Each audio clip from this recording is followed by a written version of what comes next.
לזוז מהדרך, סליחה. סליחה.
מבקשים מכולם לשבת.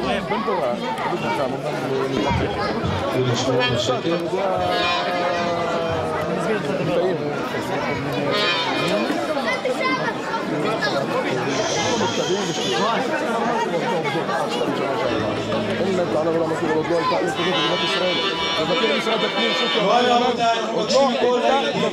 מכל הציבור, מההורים, לשבת בבקשה.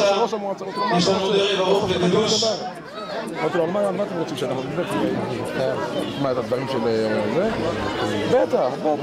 בעוד שמקהלת הילדים של תלמוד תורה דרך המלך מתכוננת לשיר לכבוד מרן. הוא שמע את הכל. אמר לו היועץ המשפטי שלי, מה זה? איזה מועצה עשיתם כל כך הרבה שבועים? אני אתם בעצמך אמרת שהעיר הזאת נפלאה, אני צריך לעזור להם. מה השתנה פתאום? אנחנו מקבלים ברכה את בואו של האדמו"ר מחוס, ברוכים הבאים בשם השם. ברוך השם.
מקהלה דרך המלך, שבסך הכל בשלושת הימים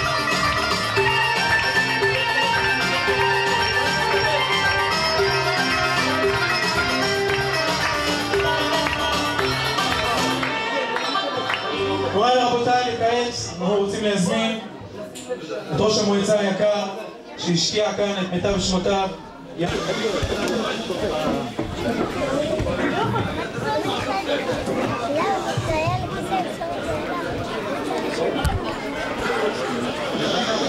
ברשות מורנו ורבנו עטרת ראשנו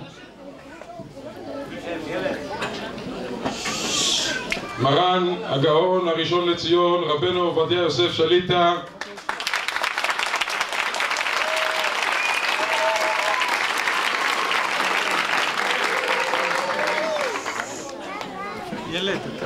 ברשות בעל האכסניה מר הדאטרה מורנו ורבנו הרב הגאון רבי מרדכי מלכה שליט"א,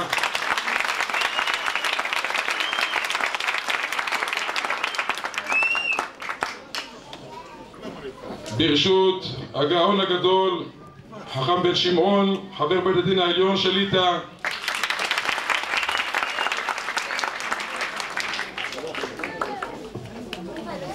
מה לעשות, תיקח קצת זמן, ברוך השם זכינו ויש לנו מזרח מכובד ונצטרך לברך את כולם. ברשות רבה של גבעת שמואל בעל האכסניה הקודם של מורנו ורבנו הרב אלמליח שליט"א, הרב אלבז שליט"א,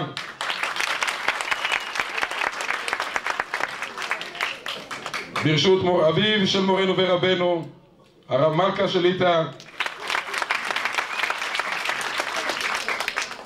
ברשות האדמו"ר מחוסט שליט"א,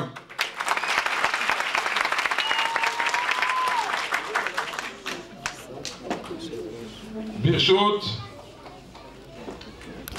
יושב ראש התנועה שר העבודה והרווחה שברוך השם בראייה למרחוק ליווה את הקמת העיר הזו צעד אחרי צעד, ואף שעדיין לא היו פה תושבים ביישוב נתן הוראה במשרד העבודה והרווחה להתייחס לאלעד כאילו עיר קיימת ולהקצות תקנים בכל התחומים ממש ביום היווסדה, שהשם יוסיף לו כהנה וכהנה, שימשיך לסייע פה וצורכי עמך מרובים תרתי משמע. צרכים של היישוב האלה גדולים מאוד, וברוך השם כאשר עשה כן יעשה, כה ייתן וכה יוסיף. ברשות חברי בית הדין שמצטרפים למשפחת אלעד והרבנים הגאונים היושבים במזרח, הורים יקרים,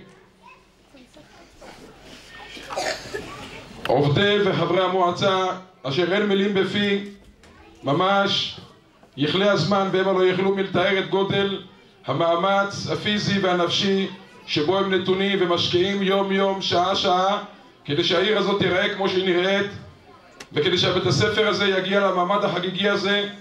אני פשוט אי אפשר לתאר את גודל העבודה, המאמץ שמשקיעים פה יום יום שעה שעה.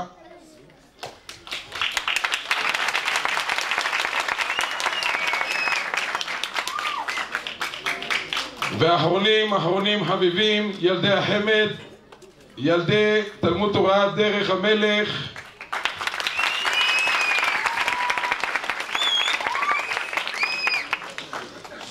פשוט אי אפשר להביע במילים את מה שמרגישים פה הערב הזה, רבותיי.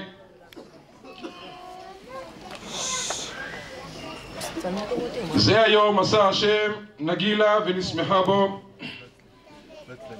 המעמד הזה פשוט מרגש. מי האמין לפני 4 שנים שהגענו למקום הזה, לגבעות הצחיחות האלה, לאדמות ראשים, שנזכה הערב הזה למעמד א', כמו שהגמרא אומרת, כמה טיפשיה ענה בבלעי דלא קיימא תלמיד חכם וקיימא כמי ספר תורה. היום הזה בבחינת שבת שזכינו שמורנו ורבנו עטרת ראשנו נמצא איתנו פה,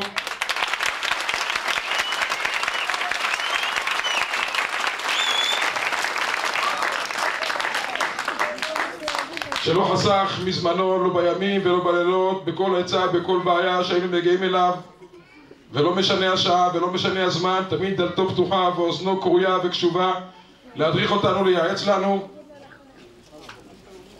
אני חושב שזה הרגע וזה המקום לומר דברי תודה וברכה לריבונו של עולם. אודה אדוני בכל לבב, בסוד ישרים ועדה, וברוך שזיכנו, החיינו, קיימנו והגיענו לזמן הזה. ברוך השם, הערב הזה אנחנו חונכים את אחד מארבעת בתי הספר שנבנו בעיר אלעד. אני חושב שגודל הזכות שנפלה בחלקנו להיות שלוחה דרבנן, שליח הציבור, לבוא ולהקים את העיר הזו. אני חושב שזו זכות שנפלה אולי פעם בדור. אני לא זוכר, אולי אני טועה, אבל אני לא זוכר זכות של מי שנפלה בחלקו לקחת ממש מניירות, מערים שוממים וקרחים, מקום שבו שורים הרוחות, להביא את זה למקום שבו תקום עיר של תורה, עיר שמיועדת לכלל הציבור, שומרי התורה, גם ספרדים, אבל לא רק ספרדים, לכל מי שנפשו היוותה לבוא ולצמוח בתורה ויראת שמיים, מי יותר ומי פחות. והנה זיכה אותנו הקדוש ברוך הוא לראות ברכה בעמלנו ומורנו בראשנו, לחנוך היום את המבנה המפואר הזה, כמה שעות של ישיבות, היגוי, עם צוות גדול, תכנון, ליווי של הביצוע, להגיע ברוך השם לרגע הנכסף הזה. בנוסף לדברים האחרים הקיימים בעיר הזו, אני חושב שהגאווה היא פסולה, אבל שמינית שבשמינית מותרת בבחינת ויגבה לבו בדרכי השם. אני אומר ברוך השם, ויעידו פה אנשים שנמצאים פה במקום שראו עוד מקומות אחרים, ואני לא אומר את זה כדי לטפוח על השכם, אלא כדי שבאמת נרגיש ונהיה גאים כולנו בבחינת חן מקום על יושביו, וברוך השם לא רק יושביו, גם מבקריו. עוד לא היה מקום כזה במדינת ישראל, לא בציבור הדתי ולא בציבור החילוני, שהעיר מוכנה בצורה כזו לבנות את התושבים שלה.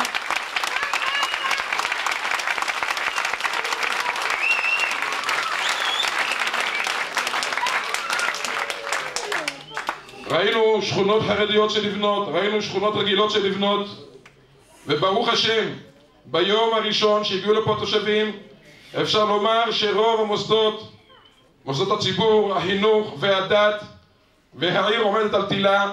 נכון, חסר עוד הרבה דברים,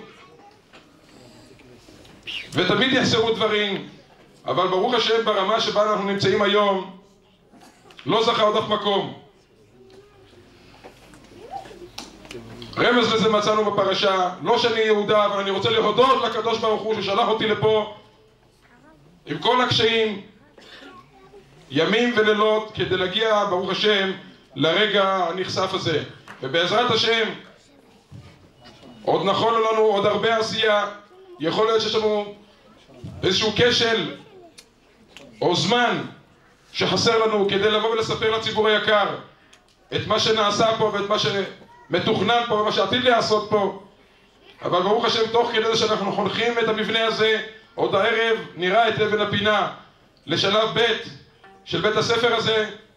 במקביל נבנים פה עוד 5 בתי כנסת, עוד 3 מקוואות בנוסף למקווה הנוסף שקיים פה, המקווה נשים ומקווה גברים, עוד 13 גני ילדים בימים אלה מתחילים את בנייתם בנוסף ל13 גני ילדים שקיימים כבר. אמר לי פעם ראש עיריית שוהם, כשהוא נכנס לפה, אמר לי, צוריאל, מאיפה הבאת את הצומת הזאת? שוהם לכאורה עיר אריסטוקרטית, כל דירה מאות אלפי דולרים, רמזורים כאלה אני יכול להיות רק בחלום או כאשר מישהו ייתן לי סתירה. מאיפה הבאת את הדברים האלה? דברים כאלה זה 10 מיליון שקל, לא מכספי המועצה כמובן. וברוך השם, אומר לי, יש בגץ נגד הממשלה על זה שבאלעד רק בשנת 98 בנו ב14 מיליון שקל מוסדות ציבור. אני מוכן לקבל כזה כל יום בגץ ולשים אותו על החזה ונתהלך בגאווה. וברוך השם, אמרתי לו, עוד יהיו עוד הרבה בגצים כאלה ונבנה עוד ועוד כאלה מוסדות בעזרת השם. נכון שהשעה מאוחרת וזמנו של מרן יקר ושל כל המכובדים, ההורים והילדים שיושבים פה בשקט ובמסירות, הייתי רוצה להגיד דבר תורה קטן מנינא דיומא. אומר המדרש על הפסוק ויגש אליו יהודה, אומר המדרש במדרש רבה, כי הנה המלכים נועדו עברו יחדיו. אומר המדרש כי הנה המלכים נועדו, זה יהודה ויוסף שישבו והתדיינו ביניהם, והארץ רעדה, עמדו האחים מנגד ואמרו, כמו שאומר הפסוק, רעדה חסדם שם, אם מלכים מתדיינים ביניהם, אנו מה לנו? עמדו בצד. שואל הרב שיעורי דעת, האחים הקדושים, קדושי העליון, מתרגשים ממה? ממלכים, מלכי בשר ודם, וחוץ מזה בכלל יוסף לא היה מלך, יוסף היה משנה למלך, ויהודה, כתוב הירד יהודה, שהוריד אותו מגדולתו. אם כן, מה ההתפעלות הזו? ואיזה מלכים מדובר? אלא מסביר הרב, מה זה המושג מלך בכלל? מלך, מה שמקובל, זה אדם, בשר ודם, שיש לו מדינה, יש לו תושבים, יש לו בתי אוצרות, ויש לו שרים ששרים למשמעתו, וצבא שאמון לשמור על הסדר במדינה. אבל כל זה טוב ויפה לזמן שבה העם מכיר בו ורוצה במלכותו. אבל כמו שרואים, הפיכה אחת קטנה, התקוממות קטנה, ואין מלך ואין מדינה, ואותו מלך הופך להיות האדם העני ביותר עלי אדמות. המושג של מלך הוא מושג שונה לגמרי. מסביר הרב ישראל סלנטר את מאמר הגמרא בסוטה בעקבתא דמשיחא, פני הדור כפני הכלב. מה זה המושג הזה פני הדור כפני הכלב? אנחנו רגילים לראות כשאדם הולך עם כלב, הרי כלב רץ לפני אדונו, ולכאורה לא מובן מי המנהיג ומי המונהג. הרי לכאורה הכלב הוא המנחה, הוא מראה את הדרך. כאשר מגיעים לצומת דרכים, הכלב עומד מקשקש בזנבו ומסתובב כלפי אדונו. לאן? עד שהאדון אומר לו ימינה או שמאלה, ואז רואים באמת מי המנהיג. המנהיג זה לא הכלב שרץ קדימה, אלא האדון שהולך אחריו ומכוון אותו. כל זמן שאדם רץ אחרי החומר, רץ אחרי הגשמיות, מלך אמיתי הוא לא יכול להיות. אולי הוא יכול להיות מלך במובן הזה כמו שאנחנו רגילים היום לדמוקרטיה, כמו מנהיגי הדור שלנו, שכל שני וחמישי בלי סקר בבוקר, סקר בערב, לא יכולים לחיות. צריכים לראות מה הציבור אומר, מה העם אומר, ולפי זה מכוונים את דרכם. אם סקר משתנה, למחרת כל התוכנית הממשלתית משתנה. זה ההנהגה הנוכחית שלנו, של בני הדור בעקבתא דמשיחא. זו לא מלכות, זה עבדות, זה מנהיג שעבד לציבור שלו. זה מנהיג שלא יכול לקום בבוקר בלי לקרוא סקרים, לא לאכול צהריים בלי לקרוא סקרים, ולא לישון בערב בלי לקרוא סקרים. ואוי לו אם הסקר לא הולך לפי רצונו, כל התוכנית משתנה, כל החוקים משתנים, הכל כדי לרצות את העם, ולא משנה אם זה טוב או לא טוב, זה מה שהעם רוצה. מלך אמיתי הוא קודם כל מלך על עצמו, הוא מלך על הסביבה שלו, הוא מלך על הגוף שלו, מלך ששולט ביצרים שלו. ככל שהוא מתגבר יותר על יצריו, כן המלכות שלו גדלה יותר. גדולי ישראל מעולם לא שאלו לא מן הצמח ולא גיאקטוגרפיה ולא גלופ. גדולי ישראל תמיד הסתכלו בתורה, בזכות האור והעמל שקיים בתורה, זיככו את עצמם מכל פניות, מכל נגיעות, ולא משנה מה העם חשב, משנה מה גדול הדור חשב, משנה מה גדולי התורה אמרו, ולפי זה כן יתמכו, לא יתמכו.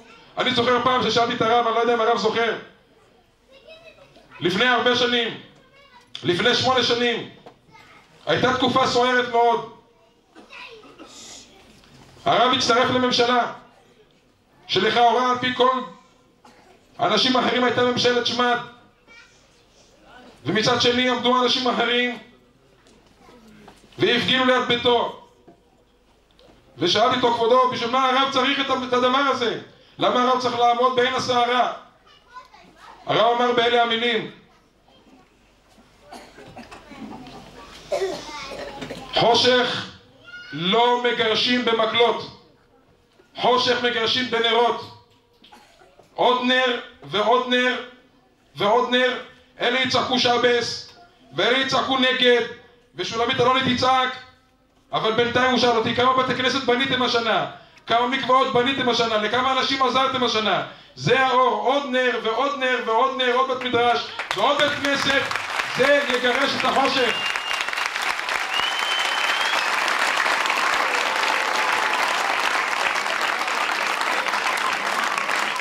כמה התקפות מכל המגזרים היו נגד מרן כביכול שהצטרף לממשלת שמד, אבל לא הייתה תקופה טובה לחינוך התורני בארץ ישראל כמו אותה תקופה, ויעידו מי ששירת שם ועבד שם באותם המשרדים. זו הייתה ראייה של גדול הדור. מה יגידו הציבור? מה יגידו בבחירות? לא יהיה לכם מנדטים, לא יהיה זה. ראייה של גדולי הדור, ראייה אמיתית איך מקדמים בברכה את נבואו של מורנו ורבנו הגאון הגדול, ראש ישיבת פורת יוסף, חכם שלום הכהן שליטה.